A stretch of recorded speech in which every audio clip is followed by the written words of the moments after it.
Hey everyone, happy Monday. Another wonderful episode of Bros Who Know. I'm Dr. Jeff LaCure. Once again, I'm with my podcast partner, the Rocky Balboa of podcasts, Richard Yancey.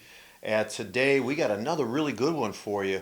This coming Sunday is Father's Day. And Rich and I come to you as two dads. Do you notice I didn't say proud fathers, proud dads? You don't need the descriptors. If you got to say you're a proud dad, if you say you got to say you're a proud father, I don't know if you are.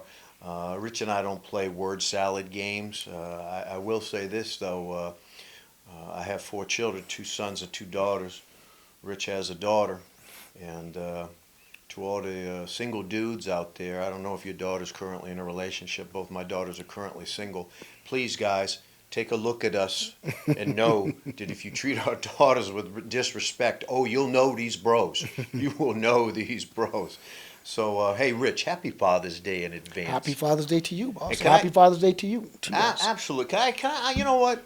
Unplanned, unscripted. That's what we do. I want to give you a compliment, Rich. One of the first things when you and I started talking years ago, a lot of things about you stood out, right? And one of the things I was most impressed with is your commitment to your daughter, your love for your daughter, and your honesty in describing your relationship with your daughter, which is it's like this, and at times it can drive you nuts and crazy, man. That is the definition of being a father in some ways, right? Where we care so much, and you drive us nuts at the same time. Rich, what's your thoughts? Yeah, same to you, Yeah, Jeff. thank you, You're Ricky. amazing. You're an amazing father as well. Yes, it's like I said, with being a dad, it's a great feeling, but you have to lead by example. I think I'm telling you, that's the key issue there, because you have for a boy, you want him to be like you, or you want him to say, I want to be like my dad, right? Mm-hmm. And for a girl, you want her to say, well, one day I'm gonna meet a man, and he's gonna treat me like my dad, right? Perfect. So if you lead by example, right, and you Mm-hmm. give them love, you're going in the right direction. Mm-hmm. You're going in the right direction. What do you think, Jeff? Well, that's a great point, Rich. And when you were talking about for our daughters or for anyone who has daughters, we hope and the plan is in some ways that they will meet someone similar to us, similar to their fathers. And I was thinking about all the women without fathers or lousy fathers. But on a positive note, when I think back on my two daughters and their longer term relationships, they dated really good men.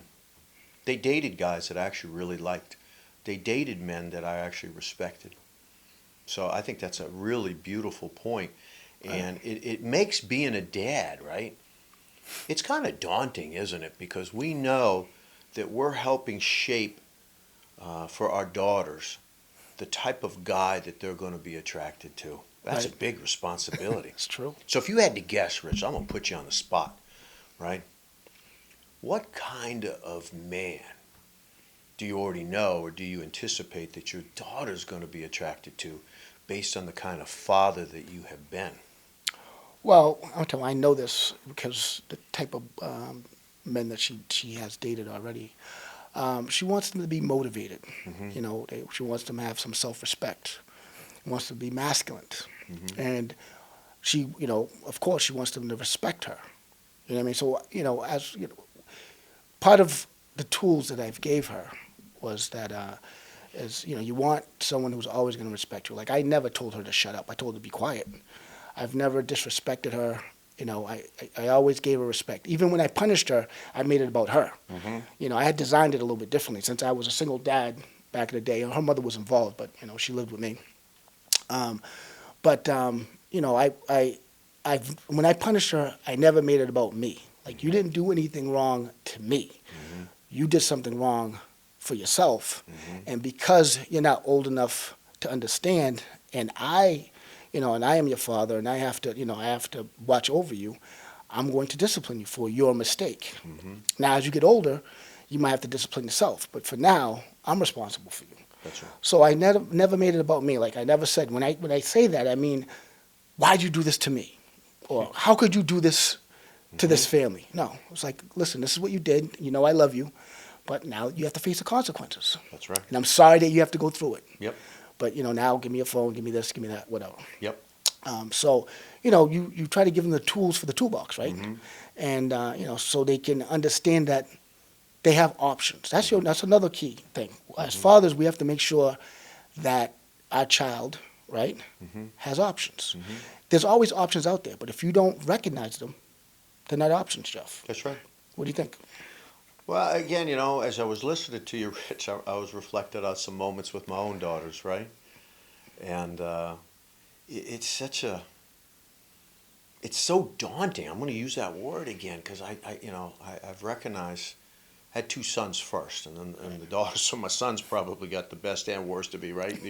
I'm trying to figure it out, and then I hope my daughters at some level got more of the best of me. I mean, I guess if you talk to them, it depends on the day. But I knew that how I disciplined them, how I showed them love, how I showed them compassion and grace would really impact not only how they feel, but how they feel about the larger world and about how they view guys and how they view what it means to be a man and what kind of man that they'll try to, maybe be in a long-term relationship with. And I think there's probably no greater compliment than to have a daughter, even if a daughter doesn't say it, but she knows when she's thinking about a guy, this is the type of man I want. I want someone like my father. Talk about raising the bar real high for us, right? Right. Like really high for us. It's so damn exciting. And as you were sharing that, Rich, I was thinking to myself, because I saw my youngest daughter yesterday. We went over to her house for dinner, and she was giving Abby a little bit of a tour of the place a little bit, and every closet was jammed with clothes. And I said to my daughter, "You are your father's daughter." Because if you look at my closets, Rich, I got a separate shoe closet. Tell no one, right? But again, it's an example of. I'm not saying I gave her the gift of clothes and the love of clothes, but somehow she saw it, right? Right. That's you're their first impression of life, right? That's right. So, what you do has a tremendous impact on them. And another thing that I want to share with you men out there, you always have to have their back. Oh yeah. Always. You discipline them at home. That's right. Out in public, you have to have their back. Like I said, it's not about you, but it will be. And what that means is this: you don't want to, when you go to school, you talk to a teacher like you're high almighty, and how could my daughter or son do this? That I didn't raise them that way. You have to show some support to them, your child, and then discipline them when you get home. Because at the end of the day, that's all they have is you. So if they feel insecure about you, then that's it's starting off in the left foot. That's right. They have to be secure about you. And the best sign of that is if they're not talking about you, they're secure about you. But if they need your attention all the time and they need, validation on, I'm a good kid, right? I'm a good kid. You're really not doing your job. At that point, they should know if they're a good kid or not. Yeah, we do try to teach all our kids, we're talking sort of specifically about daughters, we try to teach them independence, don't we? Right. Self-reliance. I remember Abby sharing, maybe a couple years ago, one of the coolest things her dad did, and I respect him for it, I think it's cool, is he taught her how to use tools. Oh, that's good. Like straight across the board, right? And I'm proud to admit as a man, my fiance has more tools. Wow, that's good. Yeah, when we moved in together, I had like a little, right, one of these little things, and she just had, trucks and Tonka toys and hammers and stuff. And it's so funny, she never asked me, where's the screwdriver, or can I borrow a hammer? She's got one. Right. Oh, that's good. Her dad taught her. And isn't that a great skill? Yeah, it is. I skipped that boat. I didn't teach her any skills on that. I gave her AAA. Right? I gave her the skill of you have the cell phone, you call AAA, right? And that's still independence, though, right? You taught her how to get out of the kudos jam. to you on that one. That's good. Yeah. That's good. What do you, as a dad, Rich, is there anything as you look back, how old's your daughter now? She's 21. I love it. Anything you look back on in your role as a father, I'm going to give you two sides of the same coin, that you look back and you go, I did that one right. And is there one in the back, in the background that you go, ooh, I'd love a do-over. I'd love a do-over on that one. So this is what's interesting. When you have a child, right? You're both learning. Like when you have a baby, a new infant, you have no idea what you're doing. I had no idea what I was doing, and you learn. You learn, and you basically make a pact. You make a pact with like, listen, when you're sad, I'm sad. When I'm sad, you're gonna be sad. You know what I mean?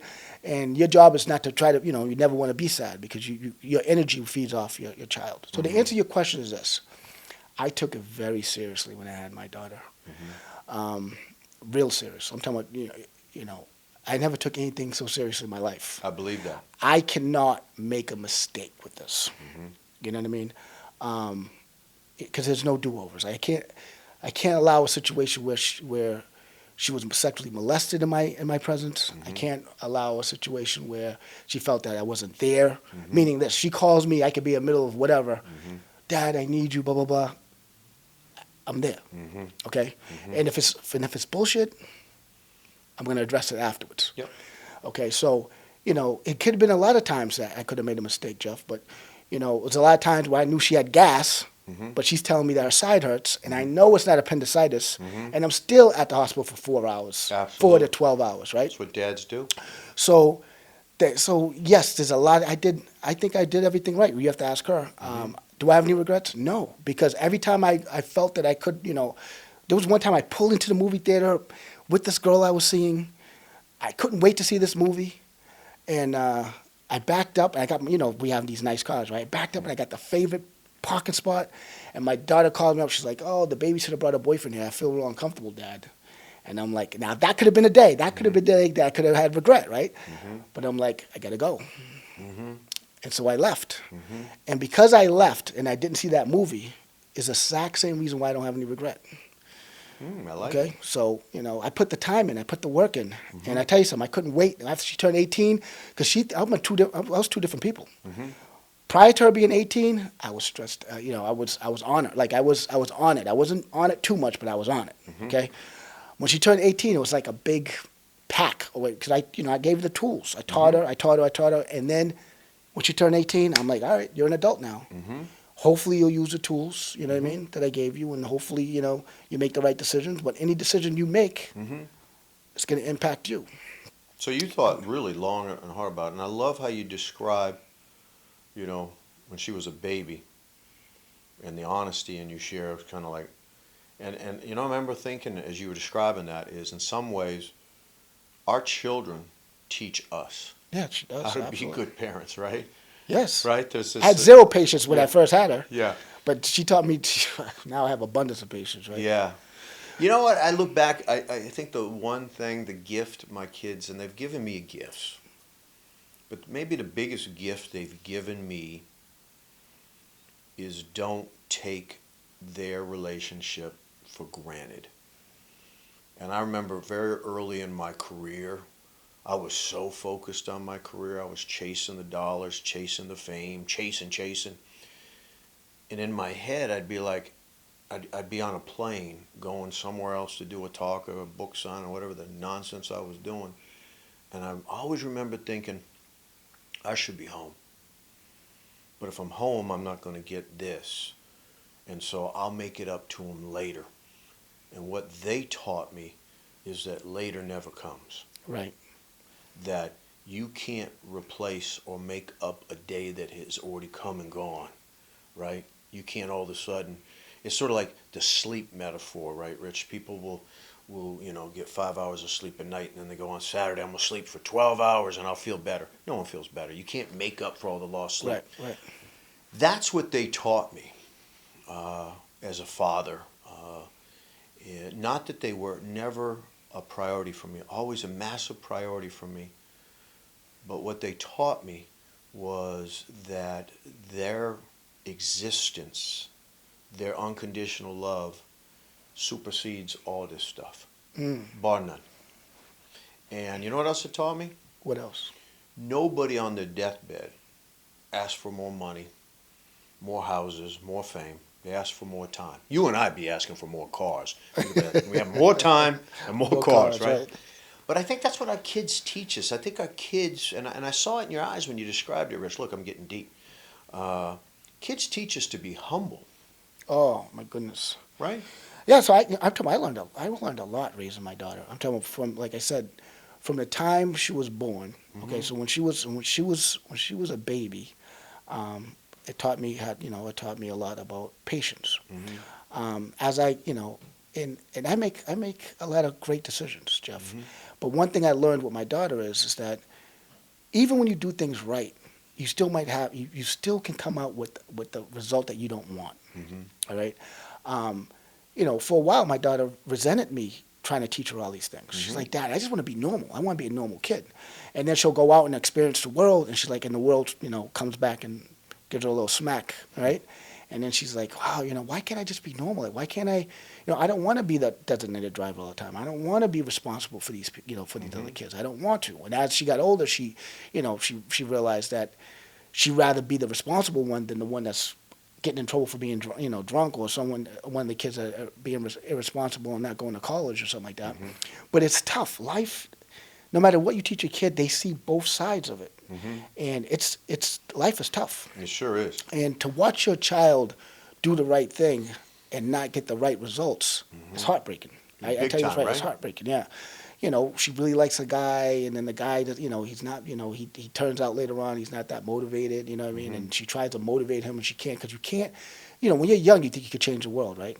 We know, Yeah. we Yeah. know that when someone's a certain way, the only way they're going to change is if they want to change. That's You right. can't change it. That's right. But that's experience, right? It sure is. So, just to watch her go through these things, Mhm. sometimes it hurts, sometimes you're like, yay for you. But it shows you that when there's not enough people being raised by fathers and mothers, right? When there's Mhm. not enough, and then you have abundance of kids that are lost, that interferes with you, It believe it or sure not. does. Because when your daughter goes out there and she feels alone because she's like, there's not too many people like her. Mhm. It's kind of sad. It is. I was thinking too. I was trying to, when I asked you the question about were you proud, were you regret, and uh, my biggest regret, I got a couple. But as you know, I've coached for a long time, and Mhm. in a weird way, it's like such a passion of mine. It's like if someone took off my leg, that's how I'd feel if I wasn't coaching. Maybe that's a bad example, but it's a part of me. Right. And in reality, Rich, there were times, particularly during basketball season, so that's like a 3-4 month period, I spent more time with other families' children than my own for years. Right. Like I missed all four kids, not all of them, but as far as games, but I missed a lot of their games because I was coaching someone else's kids and going to their games. And so do I regret coaching? No. Man, it's just such a passion. I love it. That's why I still do it, and I'm going to do it for years. But I regret that I made a choice. I tried to do both. And we've talked about when you Right. try to do both, It's a tough one. you don't do anything well. And so, I still struggle at times to make peace with the fact that, my kids are grown now. So, I'm not going to go back in time and see some of those games they missed. Uh, and that's an odd thing for me to try to wrap my arms around. And the reason I bring it up is one of the biggest things currently that I see the biggest mistake, caring fathers do is they're choosing the $2.5 million house and the income that it takes to have it, which involves time. And they're robbing Peter to pay Paul on that one, right? They're No, spending I hear less what you're time saying. with their kids. That's a little. Do you mind me interjecting Yeah. that? I think that's a little different scenario, Jeff. I Mhm. think because as a coach, you're almost like a father figure to these kids. Oh, 100%. So I agree with you on that. you spread the wealth on that one, Mm-hmm. and I think that your heart was in the right place. Mm-hmm. I think your heart was definitely in the right place because you need great coaches out there. They have a tremendous influence on They kids. sure do. And you can't have both. So I have to make. When you asked me before, prior to, like, do I have any regret? I've been fortunate that I had a lot of time freedom. Mm-hmm. Okay, I'm sure if I had to be at a place Mm-hmm. for 40 or 50 hours a week, Mm-hmm. I would definitely have some regrets. Right. Okay, but she was my 40, 50 hours a week. I love it. You see what I'm saying? I love it. So I just, I had a nice design Mm-hmm. that I could, she never, so she didn't have to go. She didn't have to go to daycare. She didn't have to do anything. She was with me the whole time, and we learned off each other. Like we were a team. Like we were like Batman and Robin. We were like, you know what I mean? So we we were like a team. So I was fortunate in that. But you know, there's a flip side to that too. I lost a lot of experience in other areas That's because right. of that. You know, you can't have it all. You know, It's so true. you know, you can't have it all. And like I said, she's only seeing my perspective. So that has pros and cons too, because she, you know, like I said, you know, when everyone's doing this, when most people are doing things this way, and you're doing things this way, you know, she's like, Dad, you know what I mean? Like, what are you trying to do? Mess me up? Like, you know, I want to be like everybody else. Right. And then you have to teach them, like, listen, just, you know, being like everyone else doesn't mean that that's a good thing. That's right. You know, because like I said, I'd never been drunk before. You know, so. And I had a good life, you know what I mean? Like Right. you don't have to, I had a sober life, and it was fun. I still had a good time, and some people might not think that's a good time, right? So so yes, there was conflict like that between my daughter and I, because I'm trying to show her, like, listen, everything's, if you do things right, you can do this, and she's like, but everyone's doing things this way, and they're having a good time, Right. but are they really having a good time? You know what I mean? So it's it's a lot of It is a lot. it's You a know, lot. I wonder if you're hearing and noticing what I've been hearing and noticing over probably the last 10 years. More and more guys are saying, younger men, maybe the 20 to 35 demographic, I don't want to be a dad. And that blows my mind. 'Cause Why? one thing I'm being very personal when I think about it, my own head. I knew as a young dude, man, I was looking forward to being a dad. Probably because I had a cool dad, but I was Right. looking forward to being a dad. I became a dad at 25. I looked 24, but I became a dad at 25, and I remember when my oldest son was born. When he came out, he looked like a wrinkled old pirate, one eye, and they put that little sailor hat on him, and he's crying, and that cry told me he was okay. I just remember crying like a little schoolboy and going, my God, how is this even possible that together we just did this? And I remember it changes everything. Oh, It changes everything. And I understand where some people are like, they want to delay it. Because 25 now, when I think of people 25 having kids, I go, my God, you're so young. I thought I was old, right? Times have changed. But what I guess bums me out as a person and a professional, maybe mostly as a father, why so many people would want to rob themselves of that gift of everything you and I have been talking about. Right. Right? It's just so, it's stressful, it's crazy, Right. and it's so magical. It's definitely magical. What do you think, Jeff. though, Rich? Why are so many guys, they're not like even talking about, waiting till their 30s or something. They're talking about, they're like, Jeff, I'm telling you, look, I love my daughter more than anything, Jeff. I believe it. But you're never out. Like you're constantly worried. Because it's not so much. It's almost like driving, right? Like you could be a great driver, Jeff. It's not you. It's the people driving around you. You know what I mean? Like my daughter, she's a beautiful girl. Okay, that's great. But that beautiful girl is gonna go out at night. And she's gonna wear nice, she's gonna wear clothes that's fitted to her body, and she's gonna, you know what I mean. And other guys are gonna look, and you have 100 guys looking, and you have one guy that wants to do something. You know what I mean? It's like, So it's stressful. yeah, it's stressful being a dad. Well, like I said, if you do it right, yeah, I'm talking about it's a beyond a job. If you signed up for life for that, and one of the biggest fears, Jeff, and you must have it too. Like you always want to outlive your child. You know what I mean? You always You mean the child outlived? Oh yeah, I'm sorry. You always want your child to outlive that would you. bum me out, Rich. Yeah. You always want your child to outlive you, right? Yeah, absolutely. And I'm glad you corrected me on that. Thank you, Jeff.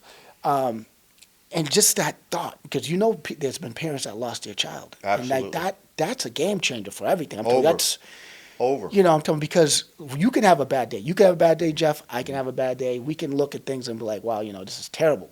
But in that heart of yours, in that heart of mine, we still got that beacon of light, which is your daughter. You know what I mean? And then you call her up and like, "Boo, I love you," right? And she's like, yeah, whatever, And once in a while she says, like, I love you, Dad, I miss you, but I'm always contacting her, which is a good thing, meaning that she's, she's independent. Yeah. But it's so I can, It's a lot of. It's a lot. Tons. It's Oh my God, it's tons. because I can't imagine without having my daughter. Hmm. But I remember, like I said, first time I had my daughter, I had the police call on me.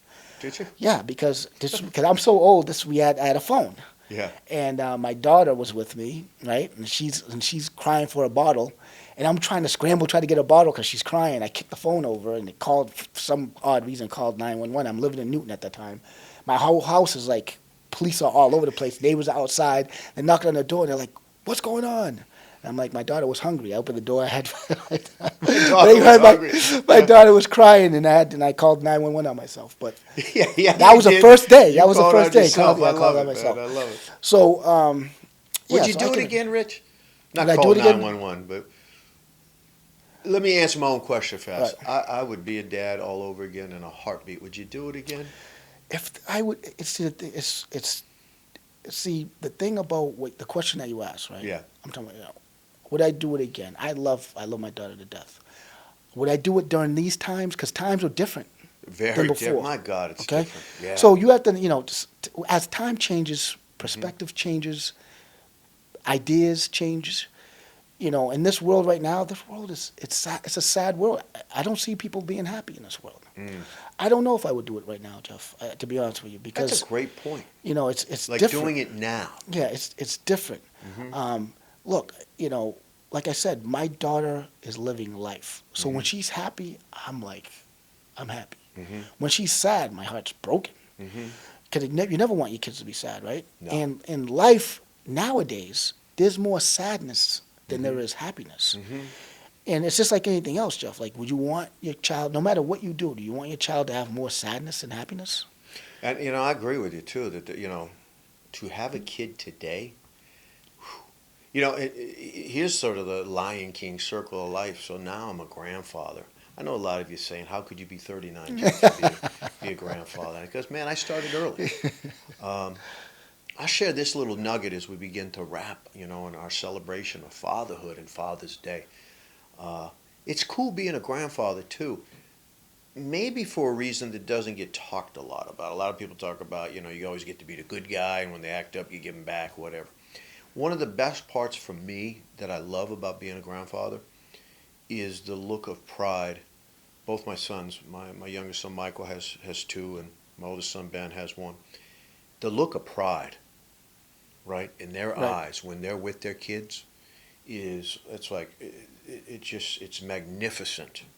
So as much as I love being a grandfather and, obviously love my grandchildren, I'm so damn just pumped about it and still can't believe I'm a grandfather because I don't feel old enough to be a grandfather. Look at the tats, folks. Look at the shoes. These aren't grandfather shoes. You're a cool grandfather. You're a cool grandfather. The thing for me that's so rewarding about being a grandfather is seeing the joy in my son's eyes. And I don't want to sound too mushy, but I'll tell you, I know it's the same look I had watching them grow up. And I'm glad you brought that up because that's why it's so important to be a great father. Because what you just did was, now it's his turn. Absolutely his You turn. passed the torch, I and now sure it's did. his turn. Yep. And now he learned from his experience through you, Jeff. Right? So, congratulations. That's good. Well, you know what? And I know I'm biased, but I'm also honest.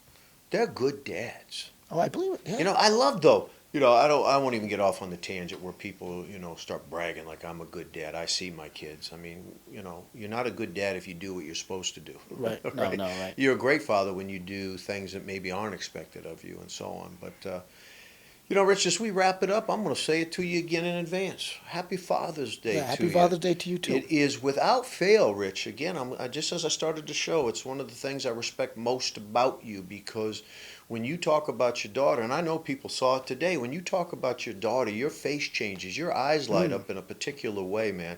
And you know what that tells me? That there are moments when you look at your daughter and she looks at you and you see the best of yourself reflected in her eyes. That's a beautiful thing. So anyways, on behalf of the Rocky Balboa Father of the Year, Richard Yancey, I'm Dr. Jeff LaCure. This has been another episode of Bros Who Know. And again, please like and subscribe. And while I'm highlighting that, we are now on Spotify. We're on other various platforms. We want you looking for us. We're out there. You could take us with you while you're driving, when you're stuck at traffic, when you're working too much instead of spending time with your kids. Put on one of our Spotify casts or our YouTube focus podcasts. You'll enjoy it. Happy Father's Day. I hope people really don't just send your dad a card. Can I tell you what he wants on behalf of Rich and I? You know what your father wants? He don't want a damn card. Love your dad. With some other dude wrote a Hallmark thing. They want your time. Go spend some time with your dad. Your dad will appreciate it. Because remember, the reason you turned out awesome is because of your father. We love you. Happy Father's Day. Happy Father's Day. We'll see you all next week. Bye-bye.